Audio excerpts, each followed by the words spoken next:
was the one time, it wasn't full adult football, but it was the under 21 Euros, and England beat Spain 1-0 with Carsley as a manager. And the two guys up front were Palmer and Anthony Gordon.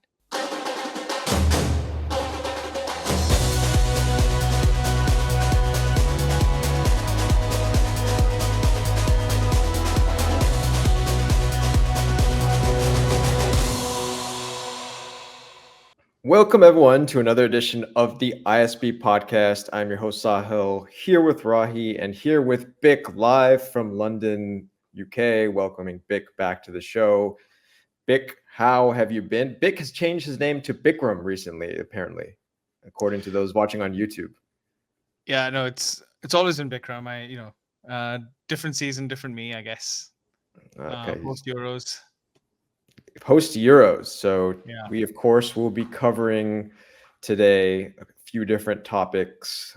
For those enjoying the podcast, we'll be bringing you a podcast twice a week. And for this particular podcast, since we have our lovely friend from the UK, we'll have a focus a little bit on European football, which we know Rahi loves very much. I do. I had a question though for Bikram. Would you be one of the first name on the back of the jersey kind of guys? Would you go for Bikram as your? I'm very traditional. Very traditional last name. Very traditional surname. Your numbers got to be aligned to your position. Black boots, everything. Got you. Okay. Yeah. I see how it is. It's a good segue. Actually, it's not a segue at all, but it's a segue into our first topic, of course. So the U.S. was not the only national team in the world who lost their manager. It was, of course, England was another one. And right now, England has appointed an interim manager, Lee Carsley, who magically played for Ireland. We'll get into that and all that because England has a match coming up with Ireland. But also just wanting to kind of talk a little bit about some of the players that performed well over the weekend in the Premier League and how is Lee Carsley going to get it all ready and going and gelling together for the Nations League, which starts next week, boys. So let's start there. Didn't they do this with Southgate too? Interim into full-time manager? Yeah, exactly. Southgate was appointed in very controversial circumstances with Sam Allardyce taking a bit of a bung, allegedly. So they just thought, okay, for continuity's sake, let's promote one of these junior guys up the ranks, see what he does. And I think, the rest is history. Southgate had a really good run with the team, but that time also had to come to an end. So I think it's the right decision. And the good thing is Carsley knows a lot of these guys quite well. Two of the guys scored on the weekend. Yeah. So I mean, like he's worked with these players. I like the fact that I think they've done the right thing because there's two ways of thinking about it, right? One is, okay, let's get a big name manager. Firstly, who's available? Secondly, there's always a push for them to be English. I guess Carsley played for Ireland, but let's ignore that for a second. Yeah. There's always a push for them to be English or have been in the game for a long time. There's not really that many managers available, and this made a lot of sense. And again, if he doesn't perform, you can always bring someone in afterwards. But at least you've given him a run, you've given him a shot, and this is someone who's been successful with some of these guys. Yeah, Rahi, as a proud Englishman, since you are actually, though, no, to be fair, Rahi has spent a good amount of time in England. I have lived in London. So, and if there's one thing I do know, British people, as with their athletes and footballers, are some of the most mentally fragile people you'll ever meet. And so what that means is, well, Bick is seething. Bick, our resident Englishman, is seething over there.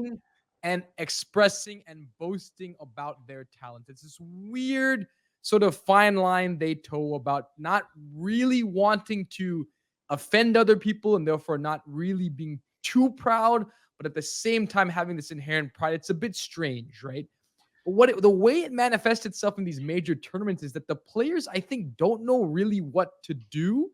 And they start off very nervous, is consumed by the pressure of the occasion. And then as they kind of grow into a tournament, as they hear all the hate, then eventually maybe they get fueled by it and they've done better in recent years in managing that pressure. But I think this is the right move because it's also a pressure that takes some of that pressure off the players, I feel like, because now you're appointing someone who no one really knows. It's continuity. It's someone they like. It's someone they're used to. It's not a big name manager. You know, my issue with bringing in a big name manager would be like, okay, if you bring in a Jurgen Klopp, now with England has to win a tournament, right? They have to win a tournament because you brought in a manager with expectations, with their reputation. This feels like, let's keep it on the radar. Let's keep it quiet. Let's not turn up the volume when the volume's already been pretty loud. And now I think it allows the players to ease into it. They've already found some comfort. I don't think you need to break something, that wasn't broken. And so I think this is a good move. It's the smart move. It's the quiet move, but it takes a lot of the pressure off the players. And so for me, I think it's the right way to go. It reminds me of Scaloni with Argentina, right? That's what it reminds me of, a manager that people aren't familiar with, but he might end up having a ton of success. And the foundation's there. The Southgate Foundation is there, regardless of what you think about Southgate. Yeah, and I think the other thing, I'm going to ignore what you said about like the mental fragility and all that. I mean, some of that is true, but I also think that for international football, right, at the end of the day, you don't get to spend as much time with these guys.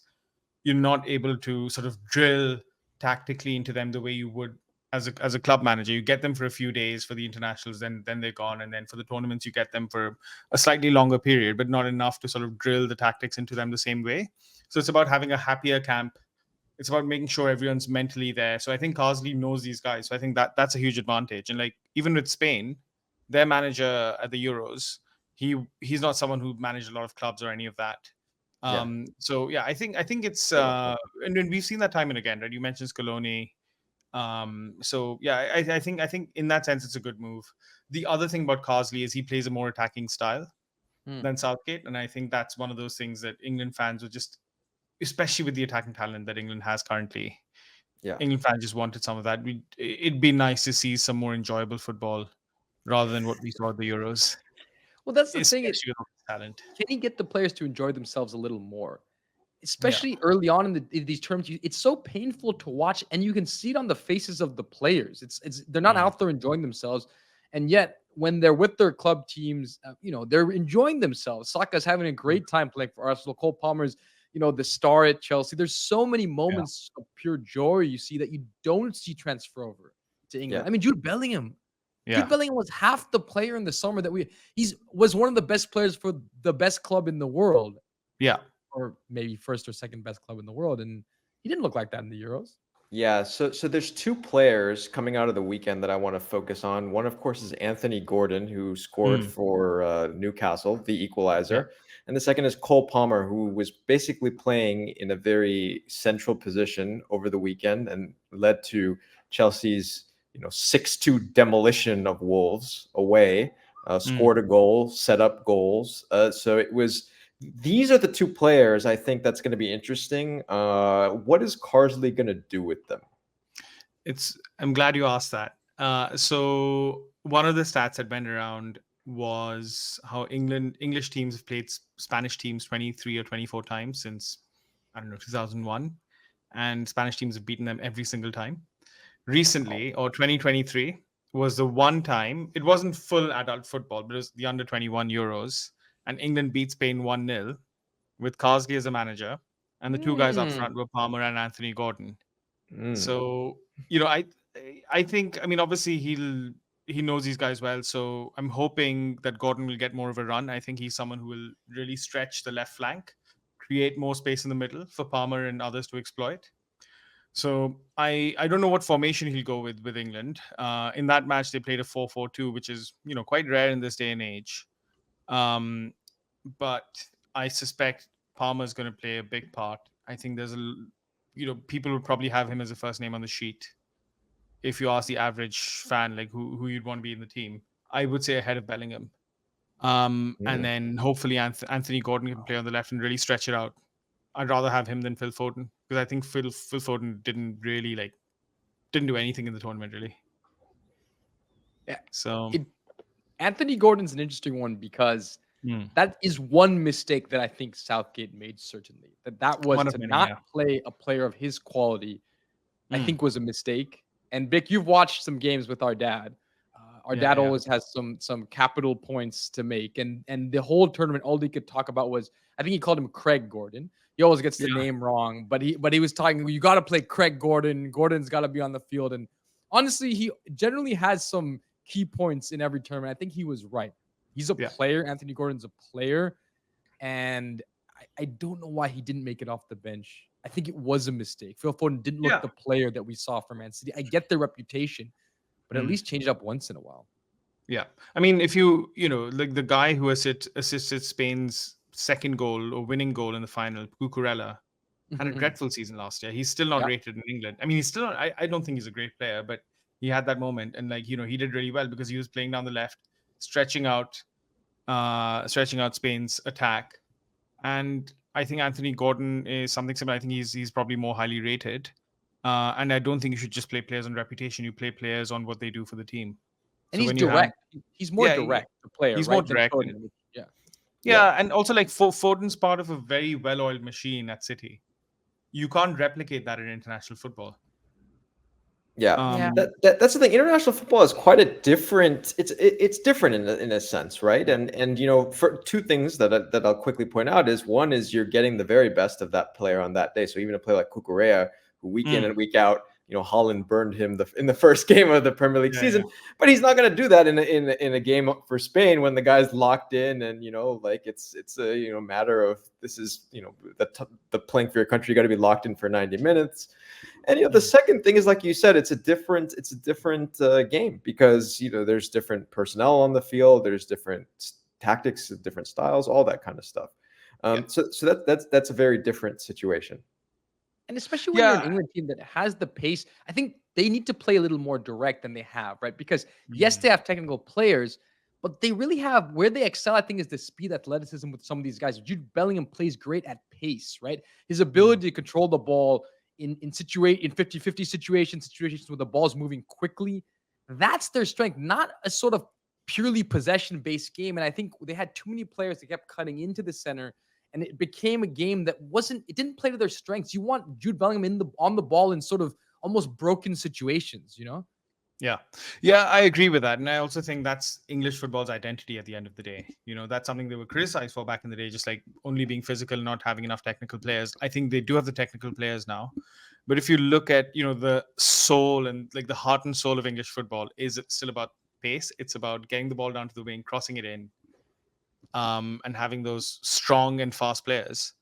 And you can obviously, add to that some players with good technical ability, and I think all these players do have good technical ability. But I think that's the identity of English football, and I think that's what they should stick to.